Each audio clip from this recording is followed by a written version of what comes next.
রীতিমতো হাঁপাতে হাঁপাতে পুলিশের দুই হাতে ভর করে হুইল চেয়ারে সাবেক প্রধান বিচারপতি খায়রুল হক। এগুলি হলো সব শেখ হাসিনার পাপের ফসল। শেখ হাসিনা দিল্লিতে বসে তিনি এই মৃত্যুকে পরোয়া করে না, 6 মাসের মধ্যে অথবা অতি দ্রুত বাংলাদেশে আসবে বুঝলাম, কিন্তু এই মানুষগুলোর জীবন তো যায়। এই মানুষগুলোর আজকের এই পরিণতি দেখে না। সালমান এফ রহমান বলতেছে যে এত গরমে তো মরেই যাব। এই গরম তো সহ্য করার শরীর সালমান এফ রহমানরা তৈরি করেনি, আনিসুল হকরা তৈরি করেনি। তাদের তো শীততাপ নিয়ন্ত্রিত ব্যবস্থা অত্যন্ত উচ্চমানের ছিল। আজকে ABM খায়রুল হকও দেখেন, এই এক বিচারপতি বাংলাদেশের একটা নির্বাচন ব্যবস্থাকে তছনছ করছে। যাক, সেই সমালোচনাগুলো অনেকবার করছি, কিন্তু 5টা মামলায় তাকে জামিন দেওয়া হলো। হঠাৎ করে আরেকটা মামলায় তার আসামি দেখায় তাকে আবার কারাগারে রাখা হলো।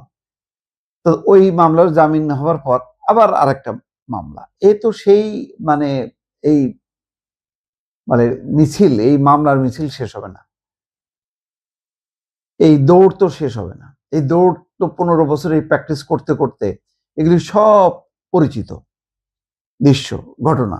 ওই একই প্রশাসন, একই ব্যবস্থা, যেমন বিএনপির বিরুদ্ধে জামাতের বিরুদ্ধে প্রয়োগ করছে আওয়ামী লীগ 15 বছর ধরে, আর এখন এটা সেই ইউনূস সরকারের আমল থেকে এখন পর্যন্ত সেটা চর্চা চলতেছে।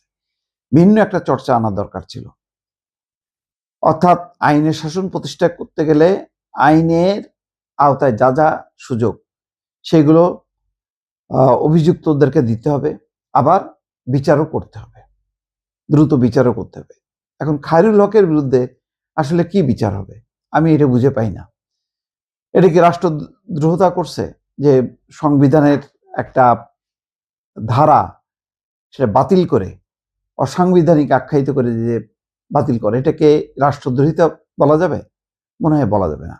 কোন সংজ্ঞায় ফেলবেন খায়রুল ইসলাম? কিন্তু মানুষ 1000 মানুষ বা তারও বেশি মানুষ হত্যার সমান অপরাধ করছে।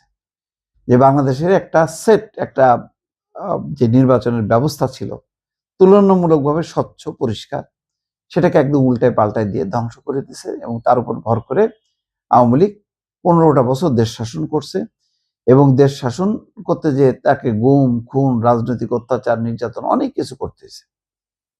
এখন সেই যেখান থেকে তার সূচনা, সেই যারা এইগুলি তৈরি করে দিছে সেই ব্যক্তি আজকে হুইল চেয়ারে, দেখেন একটা অমানবিক পরিবেশ বা পরিস্থিতির মধ্যে তাকে যেতে হচ্ছে।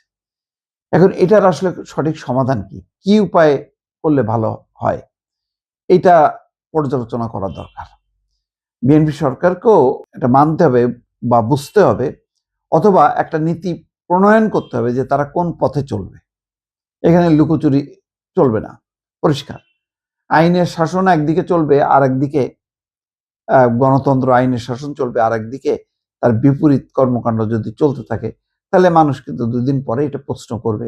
বিদেশিরা, আন্তর্জাতিক সংস্থা বলবে যে তোমাদের এই দেশটা চলছে কোন নিয়মে, কোন শাসনের অধীনে। সুতরাং এসব বিষয়ে একটা সমাধান করতে হবে।